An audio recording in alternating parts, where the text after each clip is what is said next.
13번의 도시개발구역인데 여러분 저 개발구역 지정할 때 그 즐겁게 떠들고 할 그런 점수들이 아닌데 그렇게 속은 참 좋습니다. 그죠? 편안합니다. 그런 자세도 필요해요. 오늘 문제가 만만치 않은 문제인데 87.5 우리 지영이 1등 했으니까 박수 한번 쳐주세요. 이 정도 레벨의 문제인데 박수 받아 마땅하다는 거. 그럼요. 공법도 잘하고 카페 활동도 열심히 하고 카페 열심히 하니까 점수가 잘 나올 수밖에. 매일매일 문제 올라가니까 그러죠. 거기 매일매일 문제 올라가고 3일에 한 번, 이틀에 한 번씩 5문제씩 기출문제 계속 진도한 게 올라가지. 그럼요. 신경 좀 쓰세요. 자, 500명 몇 명 남았는데 500명 돌파를 못하네. 자, 13번 문제가 개발법인데 일단 여러분 요거 개발구역 지정할 때 둘 이상 시도 대도시에 걸쳐 있다면 국토교통부 장관이 지정하죠. 자기들끼리 협의부터 해야 되는 거 아니에요? 협의를 먼저 해야지. 협의해서 지정할 자 정하잖아요. 협의 안 되면 장관이 정하고. 개발구역은 분할하거나 결합해서 지정할 수 있다. 이 13번은 쉬운 거잖아요. 3번 개발사업의 효율적 추진을 위해 필요한 경우에는 도시개발구역을 둘 이상 사업 시행지역으로 분할할 수는 있지만 결합하여 지정할 수 없다 그러면 안 되죠. 떨어진 곳을 하나로 결합해서 지정할 수도 있고 하나의 구역을 따로따로 지정할 수도 있다. 상업지역은 면적 만 이상으로만 지정하나요? 주거지역, 상업지역은 만 이상이죠. 공업지역은 3만. 자연녹지, 생산녹지 만. 얼마라고요? 아니 좀 전에 뭐라고 대답했지? 만 말고 30만. 예. 자, 자연녹지, 생산녹지는 도시지역이요, 아니요? 이요. 그러니까 만. 도시지역 바깥이 30만 이상. 취락지구, 개발진흥지구, 지구단위계획구역이나 국가균형 발전을 위해 지정할 때는 면적 관계 없습니다만은 그래서 그 지문 하나 가지고 면적 다 한번 읊어보고 14번에 개발계획 수립 틀린 것. 자, 우리가 개발 사업을 하려면 개발구역을 지정해야 되죠. 자, 개발구역을 다시 한번 개발구역 지정권자가 원칙적으로 누구냐? 시, 도지사나 대도시, 시장 아니요. 예외로 국토교통부 장관도 지정할 수 있고 5가지 사유. 그죠? 그 다음에 얘들 합쳐서 개발구역의 지정권자. 말단 시군구는 지정해요, 못해요? 못하니까 지정해달라고 시군구는 지정해달라고 요청. 누구 찾아가서? 지정권자한테 갔어요. 예. 그렇게 하면 안 된다고 1년 동안 얘기했구만. 다들 이렇게 얘기하면서 지정해달라고 요청을 시도지사한테 간다. 시장, 군수는 도지사, 구청장은 특별시, 광역시 간다. 지정권자에게 지정에 요청하면 안 된다. 그렇게 주의해달라까지 얘기하면서 신신당부. 자, 구역 지정권자가 미리 개발계획 짜야 되죠. 자, 개발계획을 짜고 구역 지정하는 거 아니에요? 그러니까 개발계획은 누가 짜요? 헐, 지금 와서 이러시면 새삼 곤란하죠? 구역 지정권자가 짜지 그럼 누가 짜요? 도시군 기본계획이나 광역 도시계획에 적합하도록 짜야 된다.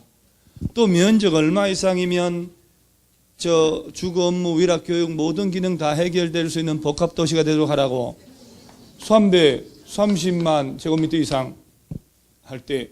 그 다음 이거 짤 때 환지 방식으로 한다면 동의 어떻게 되는 거 아니야? 토지 면적이 얼마? 3분의 2. 총수 나와요? 이게. 총수에 동의 어떻게 돼요? 그죠? 무슨 계획 짤 때? 환은 무슨 환이요? 환장하네.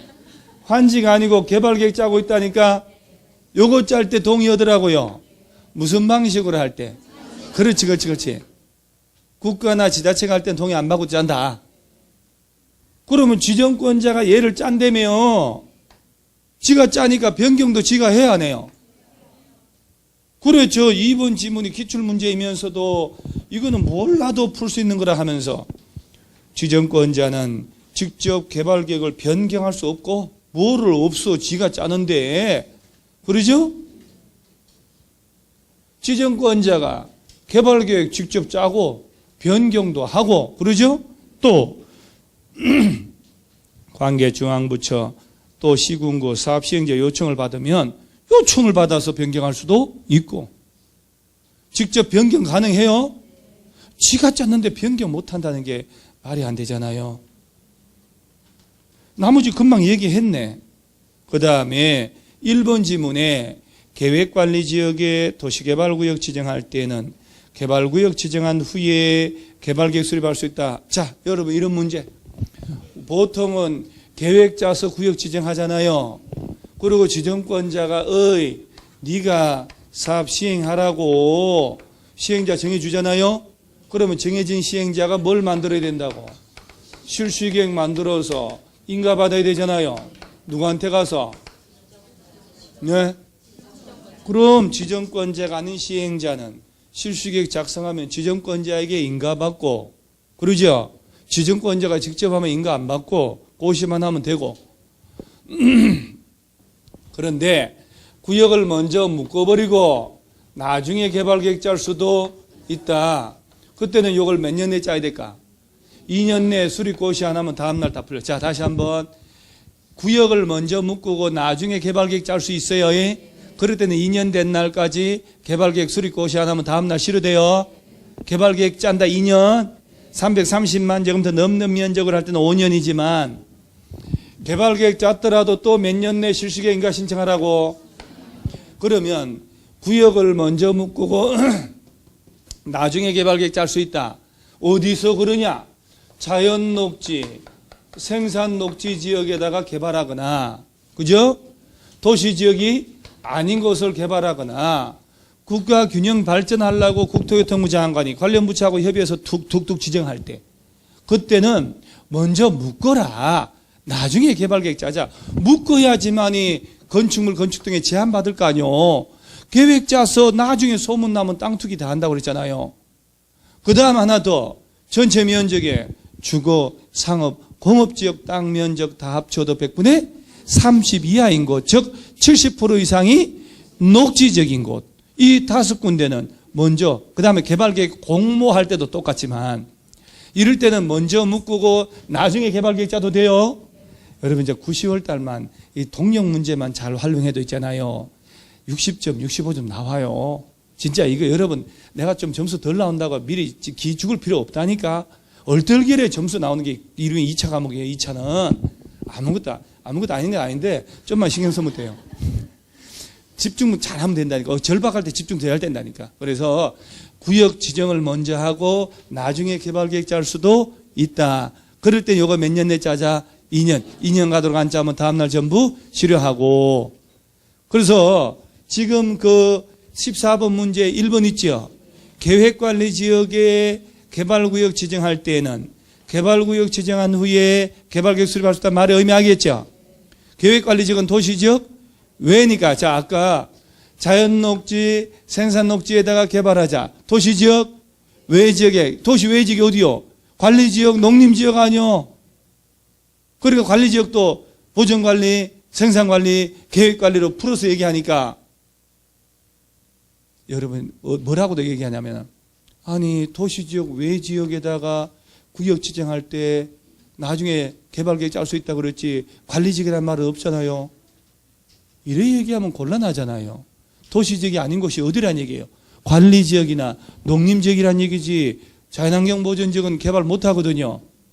1번 맞는 거예요.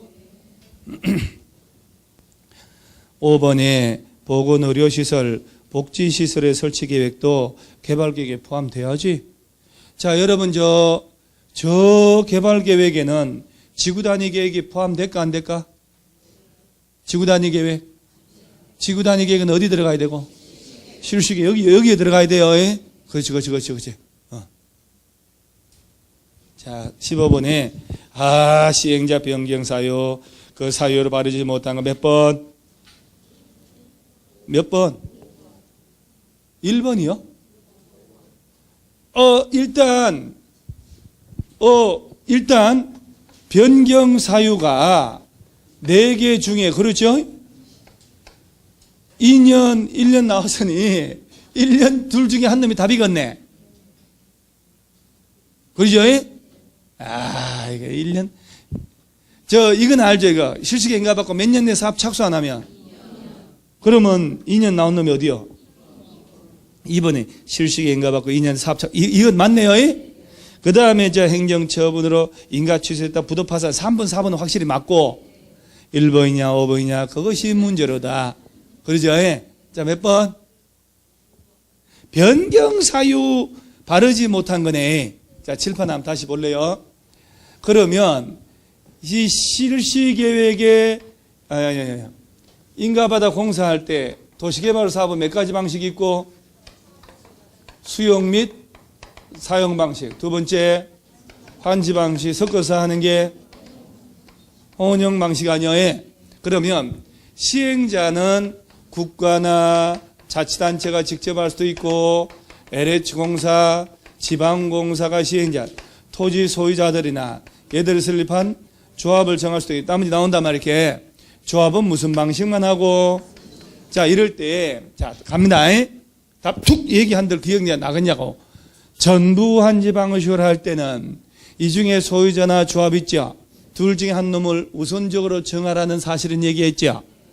그런데 얘들이 우선을 정해주고 싶은데도 개발계획 수립고시 후 1년이 가도록 시행자로 지정해달라고 신청이 안 올라와요. 지정 신청이 안 올라와. 그러면 딴 놈 정하자네.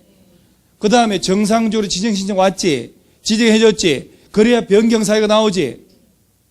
1번 토지 소유자 조합이 개발계획 수립고시 후 1년 내 시행자 지정을 신청을 안 했어.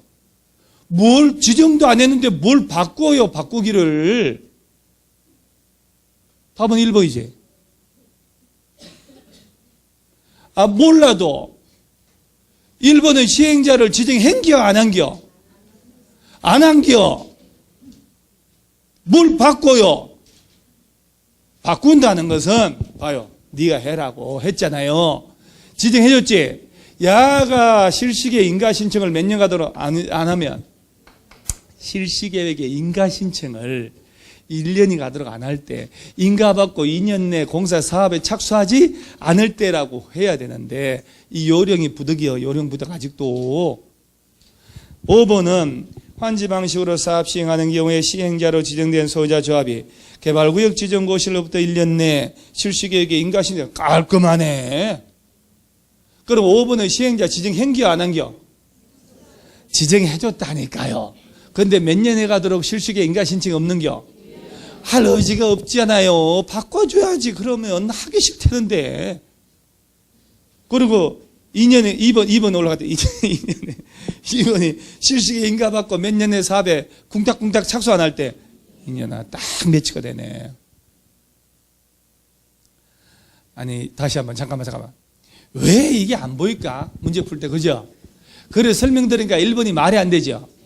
1번은 시행자를 지정한겨 안 한겨? 하지를 않았다니까. 하지 않았는데 뭘 변경이 나와요, 변경이. 여러분, 시행자 변경이라니까. 시행자를 정했다가 딴 놈으로 바꿔준다고. 혼인을 해야 자식이 나올 거 아니야. 혼인도 안 하고 자식 나오나? 아니면 법적으로는 그래요. 법적으로는. 여러분 중에 지릿한 사람도 있습니다만은, 확실히 1번 틀린 거 알아요? 아니, 허리 피고 좀 이게 알고 가야지. 그러니까 이제 우리가 봐요. 시행자 변경 사유가 되게 잘 들어봐봐요. 이게 쉬운 문제인 줄 알았죠? 왜? 변경 사유 중에는 보통은 시험에서는 변경 사유인데, 차 회사님, 뭔 말씀을 그렇게 농지법 둘 다 맞춰가지고 자신감 하늘 찔렀어요.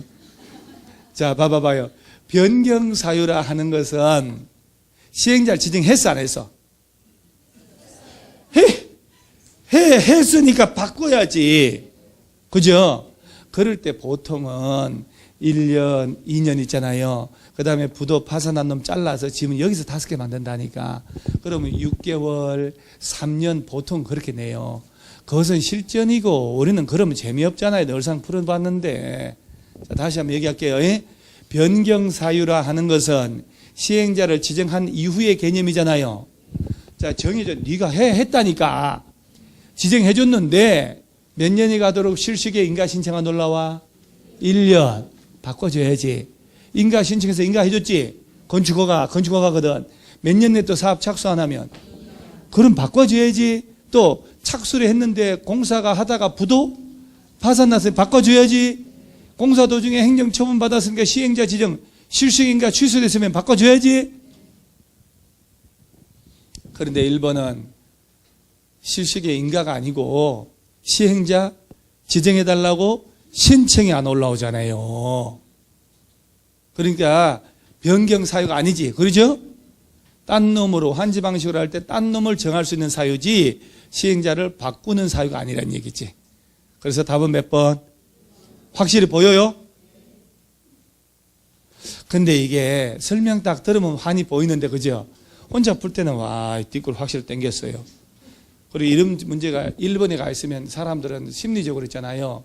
1번은 다시 보질 않아. 보통 5번쯤에 가서 1번, 2번에 삽질 나왔으니까 2년, 그죠? 5번 쪽에 가서 딱 한다. 그러니까 무슨 지문을 이해해 볼 생각도 안 하고 찍는 거야, 그냥. 그리고 자세히 보면 1번은 말도 안 되잖아요. 자, 여러분 중에 또 왜 말이 안 되는데 하는 표정을 짓는 사람도 있어요. 자, 16번 시행 방법. 이건 어째 쉬운 것 같기도 하고. 몇 번 하셨어요? 이거 답 찾은 사람도 많더라고요. 제 얘기 한번 들어봐요. 환지 중에 입치환지라는 게 있죠. 입치환지는 과서 토지 가진 사람들한테 신청할 기회를 주잖아요. 짧게는 며칠, 길게는 60일, 며칠 연장하고 환지 신청합니다. 그런데 환지계획구역 안에 내 가진 땅 건물이 입체환지용 구분 건물을 1억짜리 짓는데 그 가격의 70%도 안 되는 걸 가진 사람은 입체환지 신청 대상에 제외시키잖아요. 그거까지 알고 있나요? 1억짜리인데 다 합쳐 땅 건물 합쳐봐야 7천만 원도 안 된다고. 그러면 너무 차이가 많으니까 청산한다니까. 그런데 여기 구역 지정하기 전부터 주택을 지어 살고 있어서 주택. 자식들 키워 관리지어가 농사지면 수십 년간 조만한 집 지어서 살고 있으면서 다 했는데 여기 70%도 안 된다 해가지고 배제시키면 안 된다고. 그러죠? 그럼 몇 번? 자, 1번부터 한번 볼게요. 틀린 거니까. 수용 사용 방식으로 사업 시행할 때 시행자는 조성 토지 등을 실시계획에 따라 공급하라. 자, 조성 토지를 공급할 때 원칙은 어떤 식으로? 경쟁 입찰. 예외로 삼택지 1공장은 추첨. 삼택지가 뭐요? 공공택지, 3대30의 단독주택지, 국민주택지, 공장, 학교 짓거나 공공청사 짓거나 토지상환 채권 가진 사람한테 줄 때는 수의계약. 2번 입체환지 신청하는 자에 잘 봐요. 종전 소유 토지 및 건축물의 권리가액이라고 되어 있지요. 도시개발 사업으로 조성되는 토지에 건축되는 구분 건축물 최소 공급가격 100분의 70 이하이면 신청 대상에서 제외할 수 있다고 되어 있지요. 그런데 오른쪽에 위에도 불구하고 환지된 토지에 건축물 소유하고는 건축물이 아니잖아요. 주택을 소유하고 있던 토지 소유자는 권리과에 관계없이 입체환지 신청할 수 있다고. 그 2번 지문에 종전 소유 토지 및 건축물의 권리가액이라고 되어 있구만. 그럼 건축물이라고 그러면 안 되지. 그러면 3번은 뭐 때문에 틀렸다고요? 종전 토지에 건축물 소유하고 있던 소유자가 아니라 주택을 소유하고 있던 토지 소유자는 권리가액과 관계없이 입체환지 신청할 수 있어요. 주택. 그래서 내가 이거 얘기할 때 건축물이라고 그러면 안 된다. 예를 들어서 입체환지 할 때 보세요. 이 동네가 극단적으로 얘기할게요. 용도가 농림지역이면 그제 토요일 날 우연히 텔레비 채널 돌리다가 돌리다 보면 뭐 토마토 채널 이런 이상한 채널 있잖아요. 정권도 방송하고 부동산도 하는데 부동산도 나오는 거 있잖아요. 전화로 막 상담 받는데 그런 텔레비가 있더라고 보니까 거기에 들다 보니까 용도 지역 설명하는 놈이 있어요. 공인중개사 강의는 아닌데 부동산 전문가라고 나와가지고 용도 지역 21개 펼쳐놓고 건폐율 용적률 펼쳐놓고 설명하는 그런 것도 내 채널에 안 돌리거든. 쳐다봐요. 저 자식이 제대로 하나. 기표가 얄팍하지. 완전 얄팍하지. 그래서 야가 무슨 자산 뭐 어떻게 하는데 공인중개사 자격 따가고 부동산 사무실 하면서 돈 좀 주면 PD하고 섭외해서 하거든. 지금 부천에서 저한테 배운 애가 얼굴에 이쁘게 생긴 애가 있었어요. 우리 문병 선생님도 알고 중개사하고 되게 친했어서 걔가 어느 순간 또 텔레비 나와가지고 전문가냥 하고 막 나와요. 전화 상담 받고 자가제 아니냐고. 되게 2년에 공부해서 2년 공부해서 되게 공부도 못했는데 얼굴이 이쁜데 공부 좀 못된 애 있어요. 근데 2년 만에 합격했는데 어째 방송이 나와요. 이게 되거든. 얼굴이 되고 화면빨이 딱 맞아요. 그러는데 말빨이 좋아서 얘가 평소에도. 그러니까 텔레비로 나와서 하는데 어째 전화 물론 녹화를 했겠지만은 말빨이 잘 나가더라고 보니까. 거기서 걔가 하는데 건폐율 용적률이라고 하는데 얘 농림지역 있지요.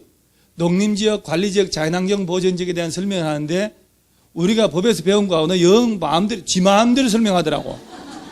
저걸 전화해가지고 얘기할까 하다가 자 그러면 수십 년간 농림지역인 상태라면 이 안에 땅들이 지목이 주로 농지 아니면 뭐게요? 임야겠지. 여기다가 개발구역을 지정했어.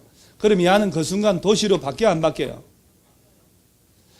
우리가 개발구역 지정하면 효과가 도시지역 아닌 곳에 지정하면 그 순간 도시로 바뀌어 안 바뀌어요? 바뀐다니까요. 그럼 도시지역에 맞게 불도저 밀어야지. 그래서 토지 구획 정리 사업을 해가지고 반듯하게 만들었잖아요, 이제. 그러죠? 이렇게 만들어버린다니까, 이렇게. 구획 정리 사업을 한다니까. 그리고 없던 도로 같은 거 싹 다 만들고, 그러죠? 그때 공공용지 제공하는 비율이 토지 부담률이라고. 몇 프로 넘지 마라. 50%. 그럼 토지 부담률 몇 프로냐 구하라. 그럼 분모가 뭘 들어간다고, 분모가. 전체 면적, 분자가. 보류지 면적, 빼기 공통으로 시행자에게 무상으로 들어간 땅. 그러죠? 그러면 도시로 바뀌었지. 그럼 이 안에 원래가 과소 토지 있던 사람도 있을 거 아니요. 입주한지 못한다니까. 70%가 안 되면. 근데 여기에 내가 수십 년 전부터 집 지어가지고 관리지역에 농림지역에 농사 짓고 있다가 그러죠? 시골집 얼마나 가겠어. 입채환지형 12평짜리 아파트는 1억짜리인데 내 집은 4천만 원밖에 안 가. 그런데 입채환지에서 빼뿌리면 4천만 원 청산하면 나 어디 가냐고. 그러죠? 주택을 가지고 있던 사람한테는 70% 이하라 하더라도 입채환지 신청할 자격을 주란 얘기예요. 건축물이 아니고 주택이라고 얘기하면서 내가 이 살던 집을 밀어버리면 어떡하냐. 들은 기억은 나나요? 다시 하면 되거든. 이렇게 다시. 그렇지. 또 하면 돼요. 또 틀리거든. 그럼 또 하고 하면 되지 뭐. 그 다음에 3번이 건축물이 아니고 뭘 소유하고 있는 주택을. 그러면 입채환지 신청할 수 있다. 이제 확실히 이해 가죠? 그저 4번을 많이 했더라고요.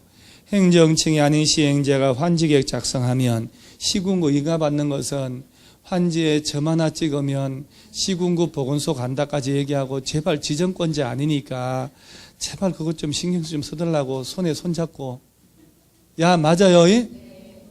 청산금 소멸시효 몇 년? 5년. 공법이니까. 자 17번은 또 찍어야지. 원형지 찍어줘. 이런 문제를 왜 배정을 하냐? 찍으라고. 실전에는 여기보다 좀 더 세게 나오니까. 몇 번 찍었어요?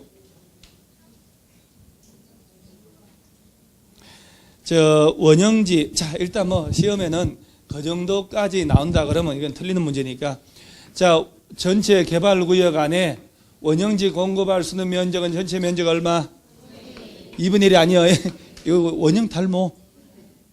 자, 원형지를 국가나 지자체 공공기관에 줄 때는 수의계약, 공장 학교 줄 때는 경쟁입찰, 2회 이상 유찰되면 수의계약. 자, 공장 짓겠다, 대학 캠퍼스 짓겠다, 좋지요? 그럼 야는 계약일로부터 몇 년간 못 팔아?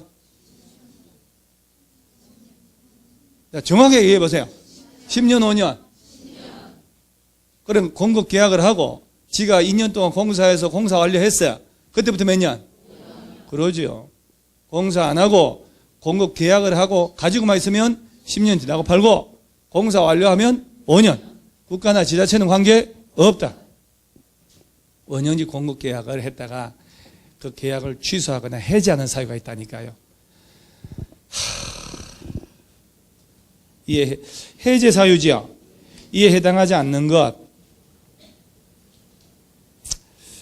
5번인데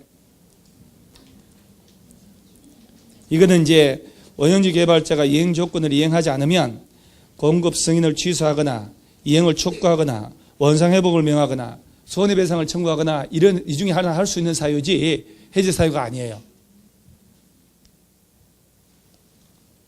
1번만 줄치세요. 1번만. 그렇게 뽑아서 낼 수는 있다. 1번. 원형지 개발자가 세부계획에서 정한 착수기간 안에 공사 착수 안 한다. 왜 대학 캠퍼스 안 짓냐? 왜 공장을 안 짓냐? 그 세부계획이 정한 착수기간 안에 공사 착수 안 하면 원형지 공급계약을 뭘 할 수 있다? 해제할 수 있다. 그것만 딱 알아놓으시라.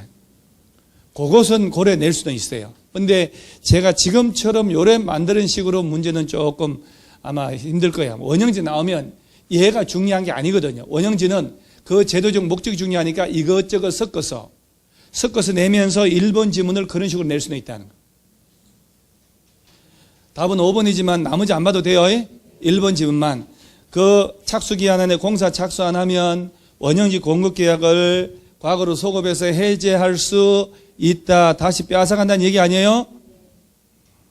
자, 그 다음 18번 도시개발 채권 틀린 것 몇 번?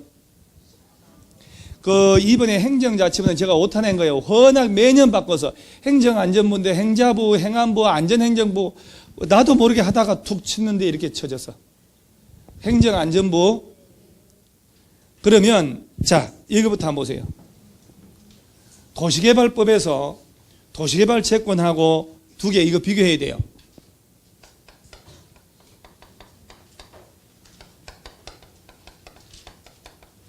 토지상환 채권하고 도시개발 채권 비교. 천천히. 토지상환 채권은 누가 발행? 개발사업 시행자가 발행해요. 사업을 무슨 방식으로 할 때? 환지는 좀 제발 더 이상 이러지 마세요. 환지는 땅 사는 거 아니잖아요. 이게 뭔지 알아요? 시행자가 수용 방식을 할 때 땅 주인 만나서 현금 주고 땅 사잖아요.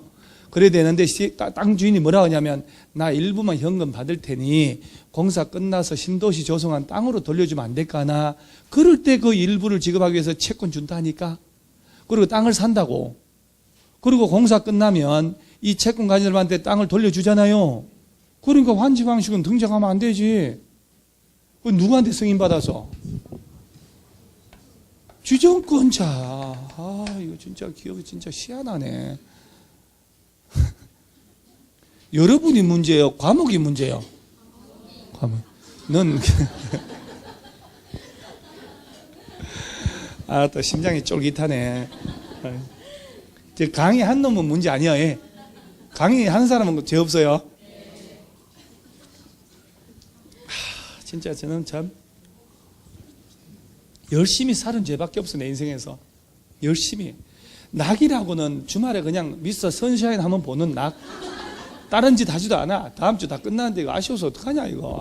참 옛날에 태양의 후예 아줌마들 보고 막 빠질 때 내가 손가락질 할 때 내가 후회스럽다니까. 나도 나이가 이제 40 중후반 넘어가니까 드디어 그런 걸 보고 공감을 하네. 자, 다시 한번 볼게요. 토지상환 채권은 개발사업 시행자가 지정권자한테 승인받아서 발행합니다. 지정권자가 시행자 할 때는 승인 안 받고도 발행하지. 주의해야 돼요. 지정권자도 발행하는 경우 있어 없어요? 야가 시행하는 경우 있으니까 얘가 시행할 수 있다니까. 이거 기아들이 발행할 때는 승인 안 받지.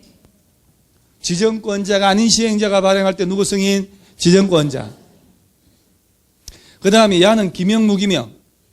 그렇지. 그죠? 조성하는 땅 건물이 얼마 넘지 않게, 2분을 넘지 않게 발행해야 되고, 그 행정청이 아닌 자들은 보증받아야 되지. 보증받아야 돼요. 이거 받고 땅 판 놈 있지. A. 그 놈은 공사건사 땅을 조성받을 때 1. 경쟁입찰, 2. 추첨, 3. 수의계약. 어떤 방법으로? 수의계약으로 받지. 추첨해가지고 떨어지면 어떡해요? 10명 중 4명 떨어졌대. 5억짜리 땅인데 찢어버려라. 뭐 어디다 쓰려고 그거. 그래서 수의계약으로 줘야 돼요. 그 다음 자, 도시개발 채권은 누가 발행하냐? 시도지사가. 이게 행정 안전부 장관 승인. 무기명. 왜 무기명이냐고. 며느리 셋 보냈다고. 기명이면 자기만 받으러 가야 되거든. 땅 주인만. 무기명이니까 누가 가도 된다는 얘기 아니야. 그 시아버지 죽고 난 다음에 이거 발견해서 은행에 간 거 아니야. 왜 죽었을까? 소멸시효 끝나가지고 돈 못 받아가 속상해서 다 자빠져 죽은 거 아니야. 뇌진탕으로. 소멸시효 몇 년? 원금. 이자는? 그러죠. 상환기간은 짧게는? 길게는? 아니 10년. 범위 안에서 지자체 조례로 알아서 정하는 거예요. 도시개발 채권은 누가 사야 되냐? 의무적으로 사야 될 놈이 있다니까. 내가 한번 얘기할게요. 저거 시도지사가 발행해가지고 저걸 사는 사람이 있을 거 아니요? 무기명 채권. 그 돈으로 기반시설을 갖추고 하려고 하는 거예요. 그럼 누가 사냐? 봐요. 개발사업 시행자 중에 요 공적 주체주의들, 얘들이 직접 하냐고. 건설회사 도급 줄 거 아니, 도급. 공사 금액이 1,000억짜리다, 1,000억. 관공사 도급은요, 현금 박치기예요. 이런 게 없다니까. 민간 건설에서 달라가지고. 1,000억짜리 공사 따먹으면 이익이 얼마 남겠어. 그러죠? 총 공사 금액에 대림산업, 현대건설에서 도시개발 공사 따려면 5%에 해당하는 도시개발 채권 저걸 사야 된다니까? 그 다음에 소유자 조합 민간업자들이 환지 방식할 때 3.3 불도지 밀어버리잖아요. 3.3 제곱미터 평당 3만 원에 해당하는 도시개발 채권 사야 된다니까. 여기서 사면 그 의무적으로 사야 돼. 이 산 돈이 바로 시도지사가 자금 조달해서 개발 사업에도 돈 지원하고 시설도 갖춘단 말이에요. 그래서 다시 한번 도시개발 채권은 시도지사가 행안부 장관 승인받아서 무기명으로 발행한 채권이고, 토지상환 채권은 누가? 사업 시행자가 수용 방식을 할 때 지정권자 승인받아 발행하는 기명식 정권이고, 오케이? 주택상환 사채는 누가 발행해요? 한참 연락해가서 불러와야 되잖아요. 빨리 안 가요, 이게. 에? 주택상환 사채 발행은 누가? 한국토지주택공사하고 등록사업자가 누구한테 승인받아서? 국토교통부 장관 승인받아서 기명, 무기명으로? 기명으로 몇 년 내 집지어 돌려주고? 3년. 3년. 그 다음에 도시군계획 시설채권. 아까 국토법 시설부지 묶인 지 10년 넘어가지고 지자체 발행하는 거. 채권 4개. 자, 이 2개만 열심히 하세요. 그래서 4번 틀렸죠? 상환은 5년부터 10년 범위에서 조례를 정하면 되고 하는 거. 19번 이런 거 틀리면 제가 지난주도 이런 걸 정비 기반시설하고 공동 이용시설을 구분하는 문제 나올 수 있는데, 자 19번은 몇 번? 기반시설이 아닌 거래요. 놀이터가 기반시설이요? 도로, 공원, 공용주차장을 동네 어르신들이 만드냐고. 공동작업장, 놀이터 다 공동 이용시설입니다. 다음 몇 번? 3번. 니은, 미음. 마을회관 이런 거 있잖아요. 그거 백선 할 때도 정비법 1번 문제에다가 정비기반시설 3, 마을공동에서 5 해서 요거 꼭 한번 읽어보자고 하면서 다 3번 했을 거예요. 그죠?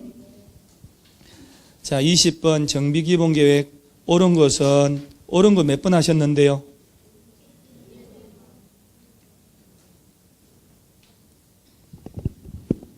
(5번은) 확실히 틀렸죠. 몇 년마다? 5년마다. 4번 맞아요? 4번 맞죠? 왜 아니요?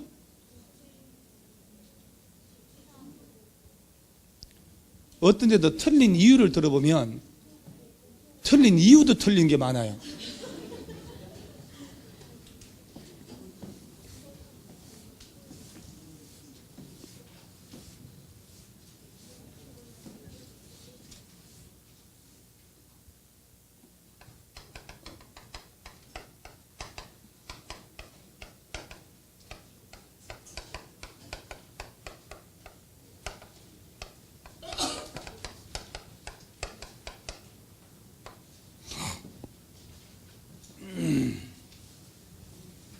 정비기본계획 꼭 외울 점 몇 년 단위로 짜고 몇 년마다 손보고. 자, 이놈을 짤 때 특별시, 광역시, 특별자치시, 특별자치도, 시장 해놓고 인구 얼마 이상? 50만 이상 대도시만 짠다. 그리고 야는 도지사나 군수가 나오면 안 된다. 그러죠? 야 짤 때 주민공단 며칠 이상? 자, 일반 대도시가 아닌 시장은 도지사가 수립할 필요가 있다고 인정할 때만 짜면 돼요. 그럴 때는 대도시시의 시장이 아닌 시장은 도지사한테 가서 뭘 받고? 승인. 얘들 누가 짰더라도 누구한테 보고하고? 국토교통부 장관에게 보고해야 돼요. 그 4번 그래서 틀렸다 그러면 돼요. 왜 도지사한테 보고하냐고? 장관 찾아가서 보고하라니까요. 그 다음에 3번에 기본계획의 작성 기준 방법은 시도지사 정하면 지방마다 다 달라지네. 누가 정해주고? 국토교통부 장관. 자, 2번 분양 설계에 관한 계획은 기본계획. 분양 설계는 어디에 담아야 될까? 정비계획에 들어가야 되죠.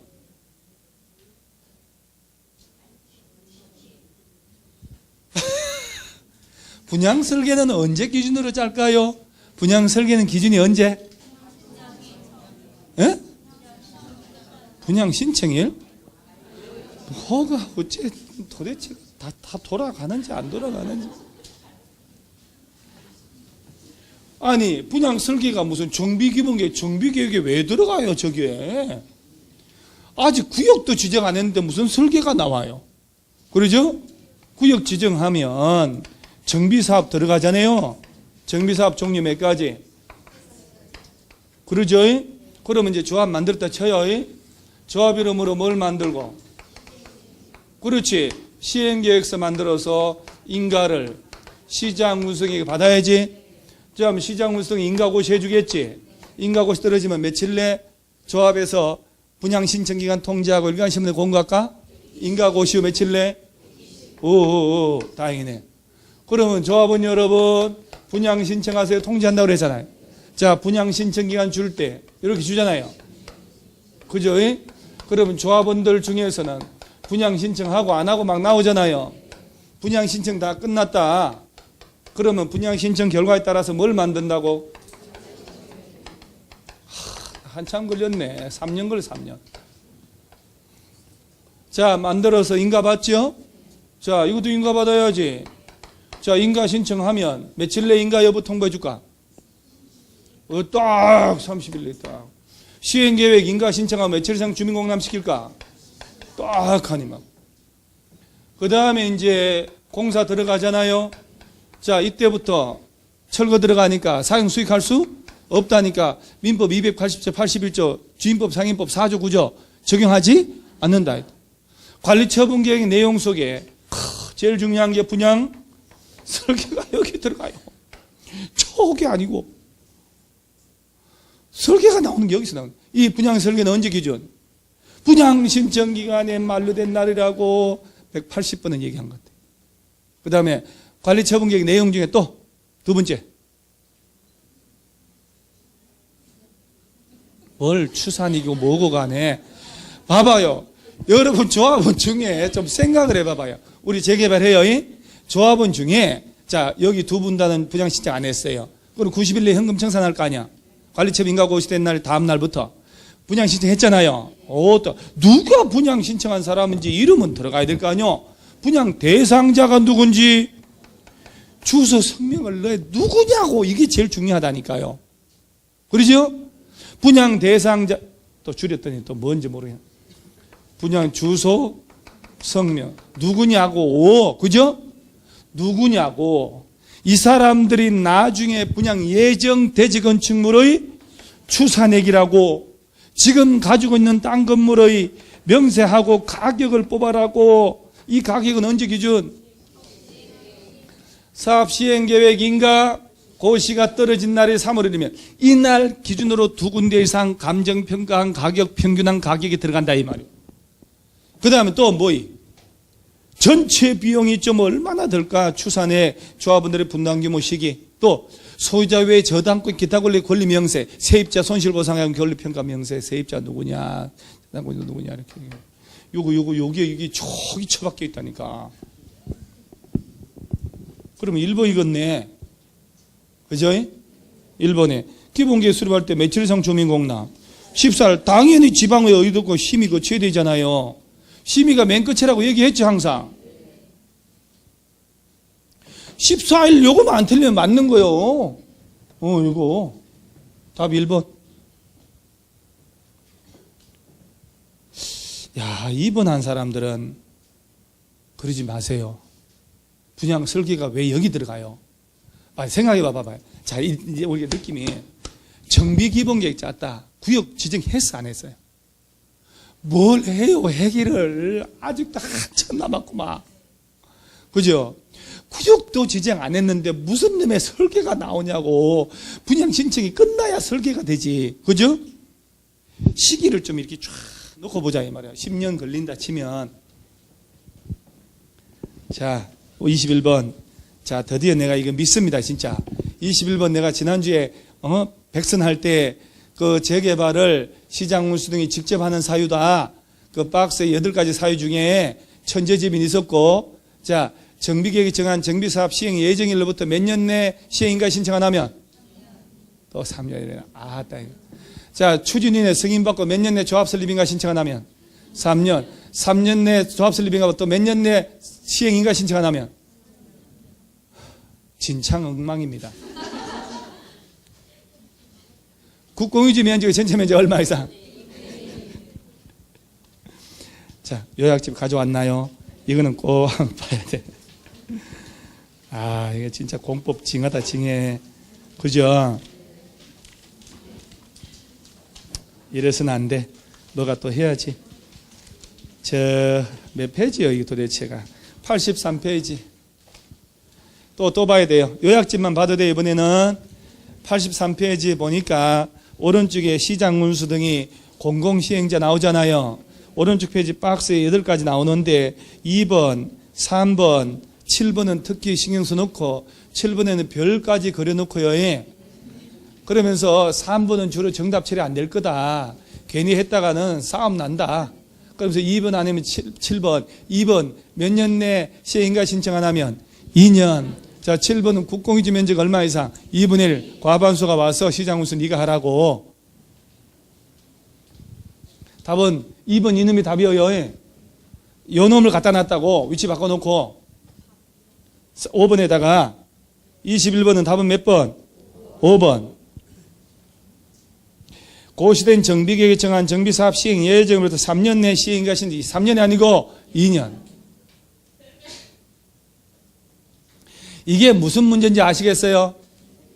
정비구역 푸는 거 아니요 이거. 해제하는 거 아니라고요. 해제하는 건 3, 2, 3, 2, 3, 5 그놈이고, 여기는 군수가 시장문수 등이 비켜 우리가 할 테니까 재개발 왜 이러고 있어? 우리가 할 테니까 그 사유. 천재지변, 그 다음 2년 내 사업시행인가 신청 안 하거나, 자, 조합 추진에 승인받고 몇 년 내 조합 설립인가 신청 안 하고 3년. 조합 설립인가 받고 3년 내 사업시행인가 신청 안 하고 할 때 3년. 그게 동그라미 1번. 국공유지 면적이 전체 면적의 2분의 1. 과반수가 와서 시장문수 등 시행에 동의할 때 이게 2번. 5번이 답인데 원래는 박스 8개 중에 5번 이놈이 두 번째 거잖아요. 이거 이거 백선할 때 요거 위치까지 다 확인까지 했거든. 내가 오케이 하고 갔는데, 그래서 요걸 이 문제면 요 박스 이걸 묻는구나, 그걸 기억하시면 된다고. 오늘은 되죠? 그러면 22번 재개발 조합 옳은 것. 22번은 재개발이네요. 몇 번? 3번이요. 재개발 추진위원회가 조합 설립하려면 지정권자의 인가받아야 한다. 참 살다. 지정권자요? 여러분, 지정권자는 개발법만 나와야 돼요. 시장 운수 등 인가받는 거예요. 정비조합. 2번, 100인 이상일 때 대의원회를 둬야 돼요. 몇 인? 100인. 4번, 조합의 이사는 대의원회에서 해임되나? 아니, 총회에서만 해야 되는 거 아니야? 5번, 조합의 이사는 조합의 대의원을 겸할 수 있다. 조합장을 제외한 이사감사는 대의원이 될 수 없다는 얘기 많이 했는데 조합장은 될 수 있나요? 왜? 당연직 대의원의 의장이니까. 이사감사는 대의원이 될 수 없어요. 그래서 3번 문제는 이게 조합은 자기에 관한 사항에 대하여 정관을 변경할 때 3분의 1, 보통은 이제 정관 변경 시에 과반수 동의거든요. 과반 동의였는데 조합은 자격을 바꾼다든가 제명 탈퇴 교체하는 것, 이런 것들은 3분의 2 동의인데, 진짜 센 문제가 거기서 나오는데, 내가 참고를 한번 보여줄게요. 요거는 기본서에도 있을 거야, 아마. 우리 왜 단권 자리 말고요, 단권 자리 안 가져왔잖아요. 그래서 두툼한 거 봐도 돼요. 두툼한 거에 어딜 보냐면은 조합을 한 가봐요. 이걸 물어보는 거거든. 근데 이게 실제 시험에 343페이지 한번 봐봐요.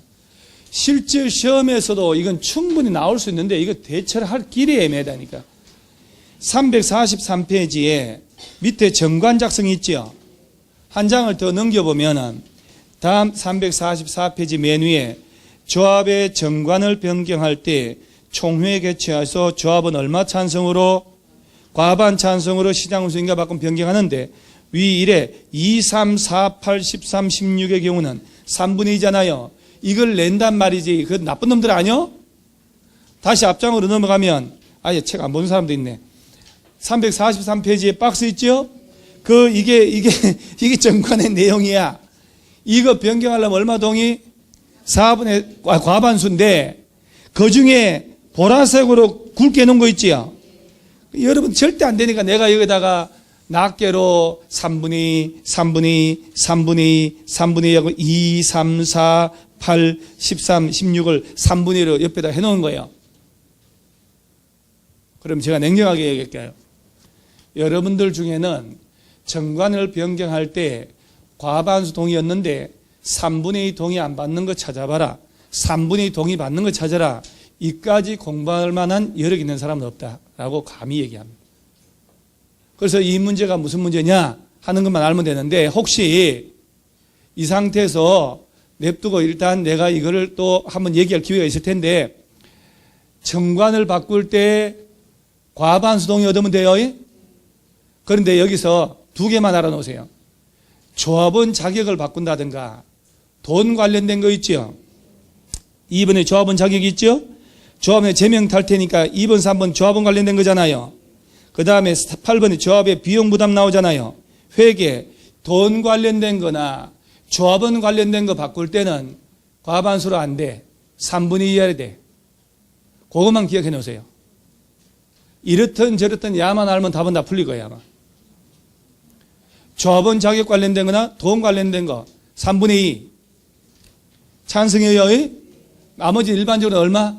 과반수. 그러니까 이걸 지문했는데, 그래서 만약에 아까 그 문제처럼 22번 같은 문제처럼 나왔다 그러면 나머지 지문은 틀린 거 다 찾을 수 있잖아요. 1번에 그거 지정권자는 쉬운 거니까 3번이 정확하게 모르고 있었잖아요. 그리고 나머지는 확실히 틀렸죠. 답 몰아가는 거예요, 이렇게.